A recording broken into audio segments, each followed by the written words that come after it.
এবার মাননীয় মুখ্যমন্ত্রী বোতাম টিপে এই ভিত্তিপ্রস্তরের আনুষ্ঠানিক উদ্বোধন করবেন।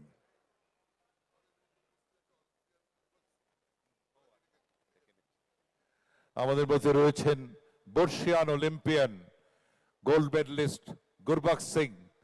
গুরুদাকে আমরা মঞ্চে আসার জন্য অনুরোধ করছি।